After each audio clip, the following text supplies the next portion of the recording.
Merci d'être resté avec nous. C'est une maladie sournoise car elle n'est pas douloureuse et pourtant c'est la première cause de cécité. Le glaucome toucherait environ 1 million de personnes en France. Cette maladie oculaire qui se manifeste par une perte du champ visuel est due le plus souvent à une augmentation de la pression dans l'œil. On va voir comment elle se diagnostique et quels sont les traitements. Mais avant, on regarde l'œil de plus près avec vous, Marina. On va voir déjà ce qui se passe quand tout va bien. Voilà, avant de mettre en route, on va vous dire tout de suite que les rayons lumineux traversent d'abord la cornée, qui est là, la partie bombée de l'œil, et puis ils vont traverser l'iris et la pupille pour aller atteindre le cristallin, qui est ici. Voilà, et c'est cette lentille qui va faire converger ensuite les rayons sur la rétine. C'est là que les signaux sont captés par les cellules de la vision, qu'on appelle les photorécepteurs, pour être transmis par la suite au nerf optique, qui est là, et puis au cerveau. Et tout cet espace que vous voyez ici, là, en avant, au niveau de la cornée, est rempli d'un liquide qu'on appelle l'humeur aqueuse. Son rôle, c'est de nourrir et d'oxygéner le cristallin en arrière et la cornée. Alors, il est fabriqué par de petites glandes qu'on va voir si on lance l'animation. Voilà, des petites glandes qui se situent ici, là, dans cette partie que l'on agrandit, à l'arrière de l'iris. Une fois produit, le liquide emprunte un circuit bien précis. Il passe par la pupille, puis remplit cet espace à l'avant, puis est évacué par un conduit ici naturel, un conduit naturel situé dans l'angle au point de jonction de l'iris et de la cornée. C'est l'endroit clé de la formation du glaucome. Quand cet orifice est comme obstrué, on va voir ça sur une autre animation. Hop là. On la relance, donc on est ici, le liquide, et vous allez voir que là il ne s'évacue plus, que donc le petit trou là il est bouché. Eh bien la réabsorption du liquide est donc gênée, du coup il s'accumule et la pression à l'intérieur de l'œil va augmenter. Vous voyez ici, c'est le début du glaucome. Voilà, et le danger, si la pression continue d'augmenter, eh bien les cellules de la vision ainsi que le nerf optique risquent d'être abîmées, ce qui va altérer la vision, notamment la vision de côté. Vous allez voir ça tout de suite, vous voyez bien ces images qui sont un peu floues sur le côté et nettes au centre, ce qui peut être un signe d'alarme. Mais sans traitement, l'énorme problème, c'est que le glaucome va entraîner la destruction totale du nerf optique. Vous voyez, on est ici sur un fond d'œil avec ici un nerf optique qui va bien. Et là-bas, regardez ce nerf optique qui est un état de destruction avancé. Et là, c'est évidemment la cécité dite absolue et qui n'est pas réversible. Pour répondre à toutes vos questions, le professeur Jean-Philippe Norman, qui dirige le service d'ophtalmologie de l'hôpital des 15-27 à Paris. Bonjour. Bonjour. Bonjour. Et on accueille Alain Dieu. Bonjour Alain. Bonjour. Alors, en juin 2004, vous avez eu une visite médicale professionnelle Oui. organisée par l'employeur. Et là, le médecin a trouvé que la vue avait un petit peu changé. Oui, elle avait changé un peu, donc ils m'ont demandé de refaire mes lunettes. Mais bon, j'ai traîné un peu. Oui. Donc quand j'ai été voir l'ophtalmo pour refaire mes lunettes, on a commencé par faire l'œil droit et ça s'est bien passé. Et quand on a fait l'œil gauche, j'attendais de voir une lettre apparaître au mur. Et elle ne venait pas la lettre. Bah, au bout d'un moment, il m'a demandé ce que j'attendais, quoi, l'ophtalmo. Et j'ai dit qu'il n'y avait rien sur le mur. Il m'a dit, vous rigolez. Et il m'a demandé de découvrir mon œil droit. Et là, il y avait une lettre, la plus grosse qu'ils ont à leur disposition, quoi. Est-ce que vous aviez des signes, il y a des choses que... Non, c'est ce qui l'a surpris le plus, parce qu'il m'a demandé si j'avais des maux de tête, des vertiges, des trucs comme ça, et j'avais jamais... Et pas de vision floue du tout? Si, un peu, mais comme je travaillais beaucoup sur ordinateur... Vous avez dit que c'était la fatigue... je pensais que c'était la fatigue de l'ordinateur toute la journée. D'accord. Et il y a quand même un médecin qui a confirmé qu'il y avait bien un glaucome. Et ben, tout de suite, il m'a fait pris ma tension, et je devais avoir 29 à celui-là et 28 là. C'est trop. Ah ouais. Donc là, ils m'ont mis tout de suite sous traitement. D'accord. Avant d'aller voir un spécialiste à l'hôpital, on va voir ça ensuite. Oui. Y a-t-il des facteurs qui prédisposent au glaucome, nous demande Marie? Le premier facteur, c'est certainement d'avoir un de ses parents qui a un glaucome. Dans 60% des cas, lorsqu'on découvre un glaucome chez quelqu'un, un des deux parents a le glaucome. Donc c'est le premier critère. Et les autres, il y en a un certain nombre d'autres, comme une fragilité de l'œil pour différentes raisons, comme par exemple chez les forts myopes ou dans certaines populations. Il y a un peu plus souvent des glaucomes chez les patients mélanodermes que chez les caucasiens. Donc il y a d'autres facteurs. Mais le premier, certainement, c'est si vos parents ou grands-parents ont un glaucome, faites un contrôle de manière un peu plus précise et un peu plus précoce que chez d'autres. Le tabac, le soleil, non? Non, pas du tout. Le tabac, le soleil, c'est pas très bon pour la rétine en général, mais pour le glaucome, ça ne modifie pas le risque. Et quand vous disiez, quand on a un risque, il faut le faire un peu plus précocement, ça veut dire que pour les gens qui n'ont pas de risque, c'est à quel âge on a le dépistage? Que l'âge où on commence à avoir... c'est la mesure de la tension, la tension oculaire, hein, c'est voilà, ça. c'est dépistage, c'est mesure de la tension oculaire et puis petit examen du nerf optique en passant que tous les ophtalmologistes font pour vérifier s'il est en bon état. Parce que parfois, si la pression n'est pas tout à fait élevée, on le verra comme ça. À l'âge où on met des lunettes pour voir de près, autour de 45 ans, c'est le bon moment pour aller voir un ophtalmologiste.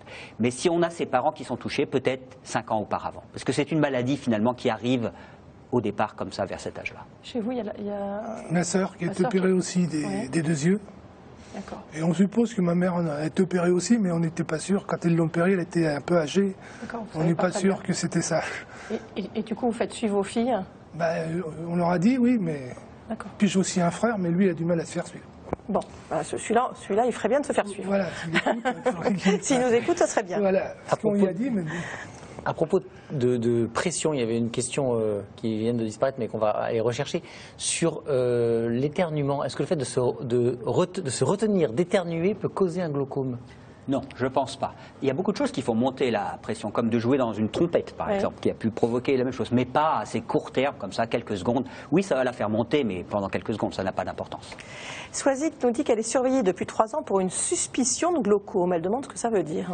Ça veut dire qu'elle a un peu trop de tension, qu'on examine son nerf optique, on fait un certain nombre d'examens complémentaires et que tout est normal. Donc, est-ce qu'on traite, est-ce qu'on ne traite pas? Eh bien, pour l'instant, on pense qu'il y a un risque qu'elle en ait un et on la surveille sans traiter. Il y a un moment, un excès de tension, ce n'est pas exactement le synonyme de glaucome. C'est juste un risque majeur d'avoir un glaucome. Donc, c'est ça. Alain parlait d'une tension à 29 dans l'œil. C'est quoi une tension normale de l'œil? La moyenne, c'est 15. C'est 15. Donc là, c'était très nettement supérieur, le double de ce qui est raisonnable d'avoir. Et à la différence de la tension artérielle, c'est pas parce qu'on est stressé d'aller chez l'ophtalmo que la tension oculaire va monter. Elle va peut-être un petit peu monter, mais très peu. Très peu, D'accord. voilà. Il y a peu de facteurs extérieurs comme ça qui changent la tension. On va regarder peut-être une consultation. Oui, on l'a dit, l'une des particularités de cette maladie est qu'on ne la ressent pas. Le malade n'a pas l'impression de perdre de son champ visuel. Et pour suivre l'évolution du glaucome et voir si les traitements fonctionnent, il faut donc faire régulièrement des examens. C'est le cas de Robert, que Delphine Renaud et Arnaud Jacques ont suivi. Bonjour monsieur. Voilà, installez-vous, on va faire l'OCT. OCT, un terme qui était inconnu pour Robert jusqu'en 2010.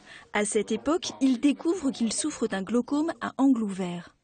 Ma tension oculaire a été découverte tout à fait par hasard quand j'ai fait une consultation banale pour vérifier ma vue avec l'objectif de changer de lunettes.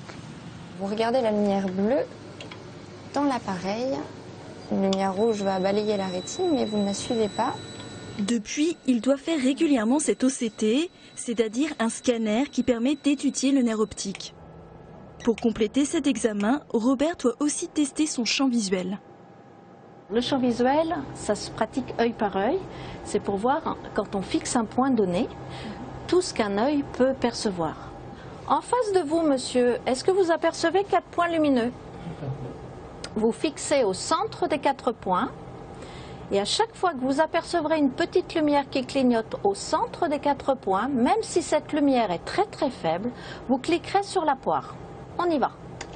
Côté droit, pas de souci pour repérer les points lumineux. Par contre, pour l'œil gauche, l'exercice s'avère plus difficile. Robert ne voit pas les points lumineux. Alors, comment allez-vous? Allez-y, installez-vous. Vous allez me le dire. C'est moi qui vais vous le dire. Avant de faire un bilan des examens avec le médecin, un dernier test est nécessaire. Il s'agit de prendre la pression intraoculaire à l'aide d'une sonde sur la cornée. Voilà, donc on est à 25. Soit une pression trop forte. Avec votre épaisseur de cornée, on va dire, faut pas dépasser 20 et ça serait bien à votre âge, parce que ça évolue aussi avec l'âge. Ce serait bien que vous soyez à plutôt 15-16, parce qu'il y a déjà une altération du champ visuel qui est notable, donc il faut faire attention. Problème, Robert est intolérant à tous les collyres, et malgré des séances de laser, son glaucome ne s'est pas stabilisé. En glaucome, ce qu'il faut savoir, c'est que ce qui est perdu est perdu. Le champ visuel que vous avez perdu, vous ne le récupérerez pas. Et vous allez vous embêter à mettre des gouttes, à vous faire du laser, à vous faire opérer, etc., pour garder ce que vous avez. Voilà. Donc on fait comme ça, vous prenez les rendez-vous et on se revoit donc dans un bon mois et on fera le point. Robert va faire de nouvelles séances de laser. Il espère qu'elles auront plus d'impact sur la pression de ses yeux. Si c'est toujours un échec, la seule solution sera l'opération. Alors on a parlé de ces collyres qui donnent des effets secondaires. Vous avez eu des effets secondaires ou Non. que vous avez mis dans les yeux? Non, Non, du tout. ça se passait bien. Ça s'est bien passé, oui. Quels sont les principaux effets secondaires de ces collyres? Ça dépend des collyres. Il y en a qui ont un effet très puissant sur l'œil, mais ils peuvent avoir tendance à être irritants, donner l'œil rouge, ce qui n'est pas très grave finalement, puisque ça peut passer. Et certains même qui peuvent foncer un peu la couleur de l'iris. Et puis d'autres, comme les bêta-bloquants, qui passent dans la circulation générale, qui peuvent un peu ralentir le cœur. Donc voilà, c'est à peu près le principal, c'est surtout l'irritation chronique quand on les met à long terme. Et si ça se passe bien, c'est des traitements à vie? Et oui, c'est des traitements à vie parce que malheureusement, la plupart du temps, les glaucomes ont tendance à s'accentuer avec les années, ou en tout cas à ne pas régresser. C'est audible par vos patients ou pas le fait d'avoir un traitement à vie sans symptômes? C'est difficile à supporter en effet pour ce point-là. C'est qu'il n'y a aucun signe, que le patient n'a pas mal, voit bien et on le condamne entre guillemets à se traiter et il ne voit pas tellement l'intérêt de C'est ce que nous dit Annick qui manifestement espère que la recherche avance. Elle nous dit, existe-t-il un nouveau traitement qui remplacerait les gouttes journalières très contraignantes et qui change la couleur des yeux? Est-ce qu'elle parle de la rougeur ou ça change vraiment la couleur des yeux? C'est la couleur de la pupille. Chez les gens qui ont les yeux, de l'iris, c'est les gens qui ont les yeux clairs, ça peut avoir tendance à les foncer. Et après, si on arrête le traitement, ils vont redevenir clairs? Mais ça n'apprend pas le mode traitement, d'emploi, ça régresse très lentement. D'accord. Alors oui, il y a comme est-ce qu'il traitement. y a des... Alors il y a des possibilités chez les patients qui ne supportent pas les collyres, et même d'ailleurs chez ceux qui préféraient ne pas avoir des collyres, de tenter certains lasers. Des lasers qui se feraient tous les 2 ou 3 ans et qui permettent d'avoir l'efficacité des collyres. Ça, c'est tout à fait possible. Quelle est la différence entre un glaucome et un glaucome aigu? Alors c'est le fameux angle ouvert et angle fermé, Voilà. c'est ça? C'est un peu compliqué. C'est l'urgence. Voilà. Alors le glaucome habituel, c'est celui que vous avez montré, c'est le liquide qui traverse mal le filtre, qui se bouge peu à peu. Donc la tension monte doucement, c'est le glaucome chronique, il faut le traiter. C'est 90% des cas. 90% des cas en Occident, et puis en Asie, c'est l'inverse. Et le glaucome aigu, c'est quand l'iris qui est juste devant l'orifice de sortie vient se plaquer sur la sortie.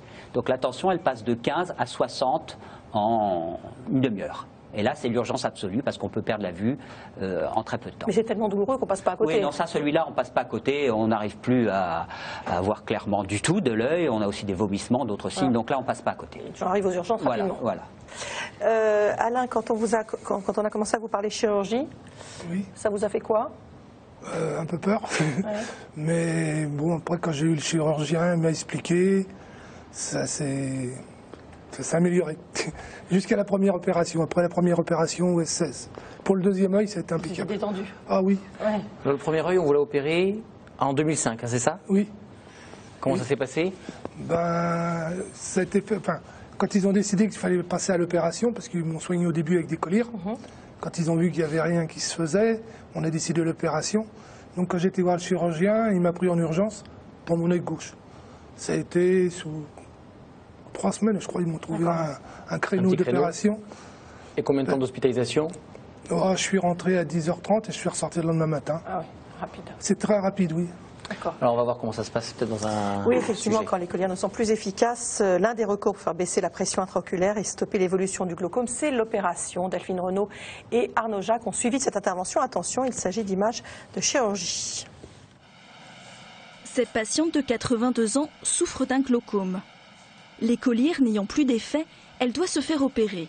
L'intervention se fait sous anesthésie locale.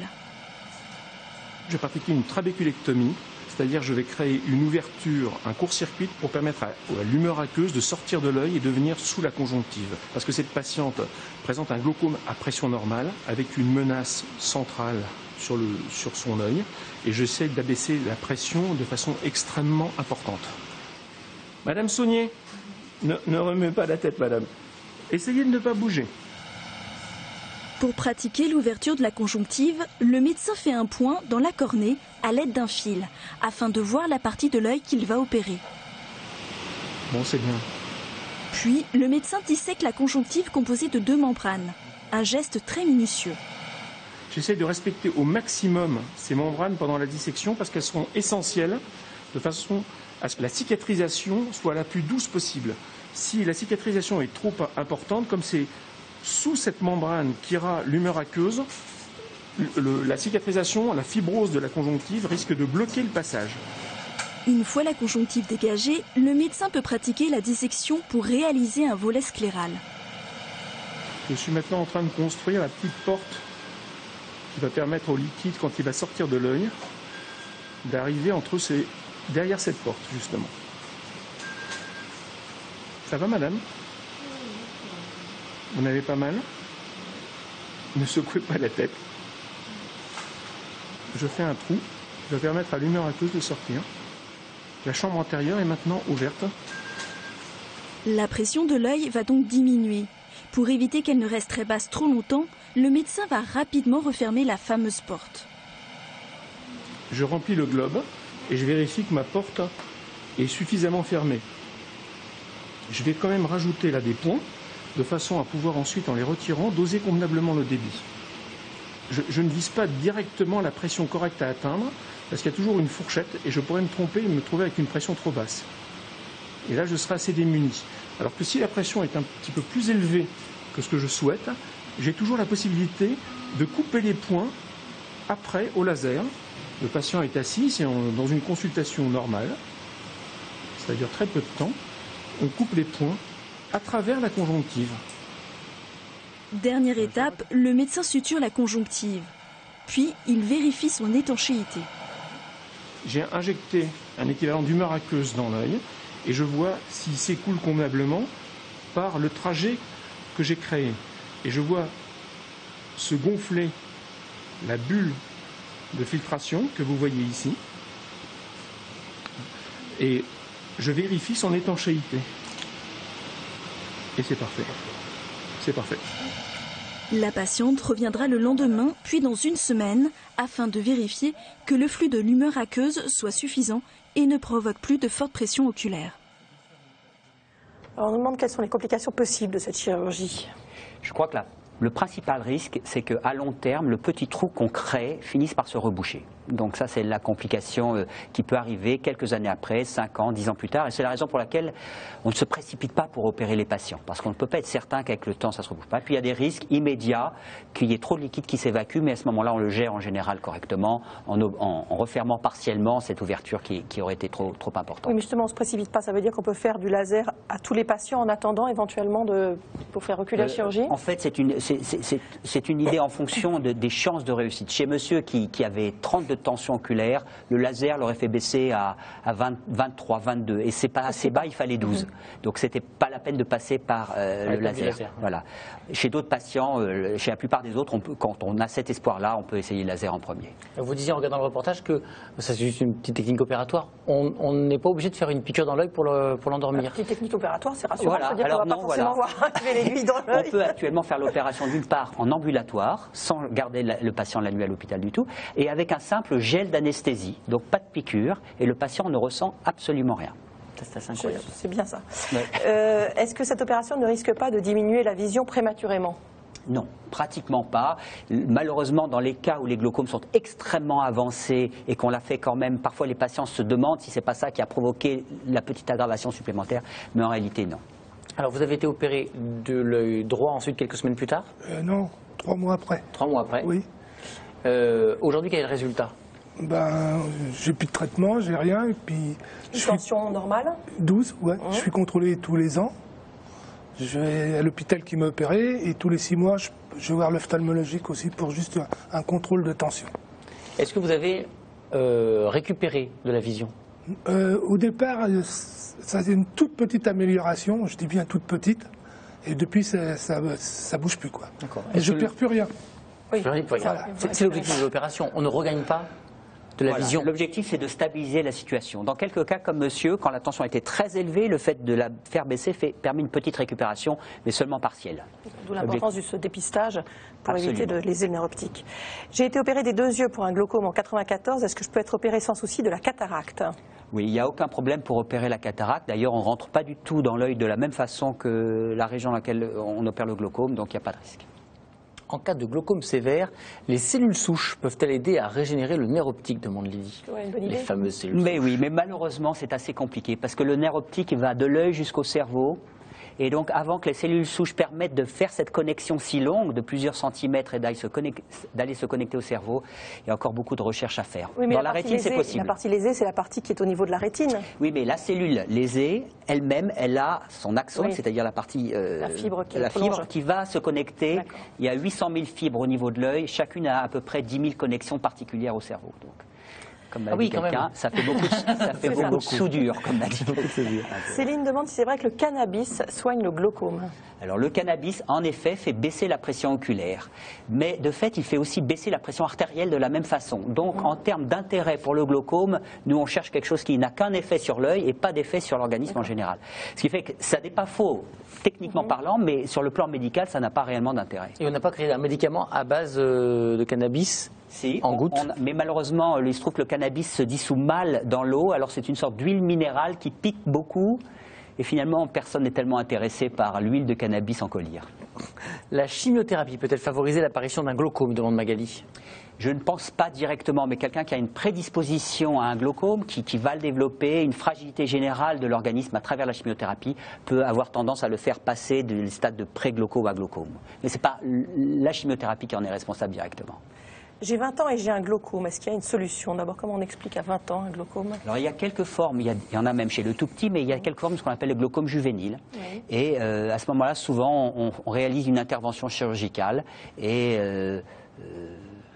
bon, c'est une très rare forme. À peu près 2% des glaucomes sont des glaucomes chez l'adolescent ou le jeune adulte. D'accord. Et comment on tombe dessus? Parce que s'il n'y a pas, c'est très difficile. Alors en général, c'est des familles de glaucomateurs qui ont cette même maladie. C'est très spécial dans la jeunesse parce qu'en effet, sinon, il y a très peu de chances de tomber sur ce problème. Juste pour revenir aux signes, parce que vous le disiez, il y avait quand même on l'a dit, une petite gêne au niveau des côtés. Il y a d'autres choses qui éventuellement quand même peuvent alerter les gens avant une perte du champ visuel. Des douleurs un peu fortes dans les yeux, un petit peu tout autour, là oui, parce que si la pression dépasse 30, ça fait mal aux yeux.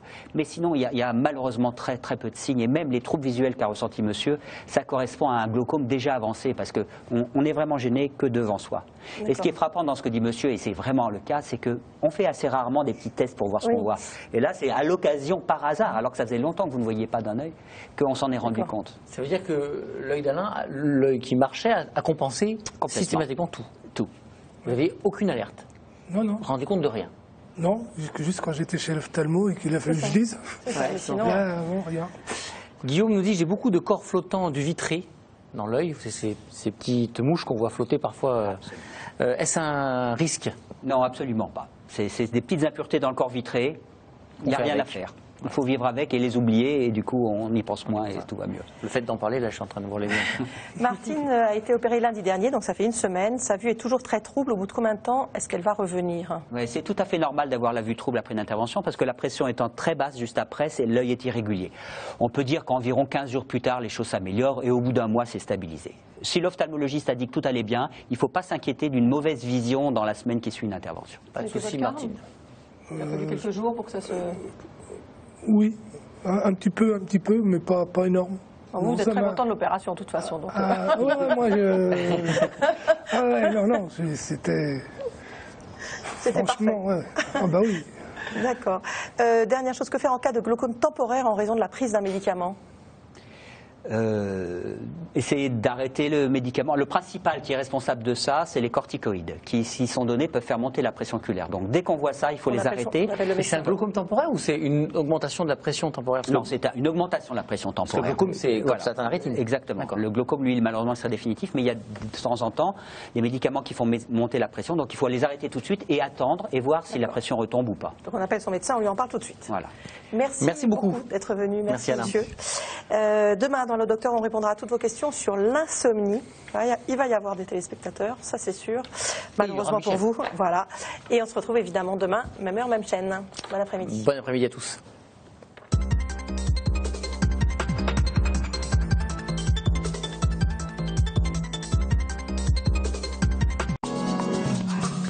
Plus d'infos santé dans Allo Docteur sur France5.fr.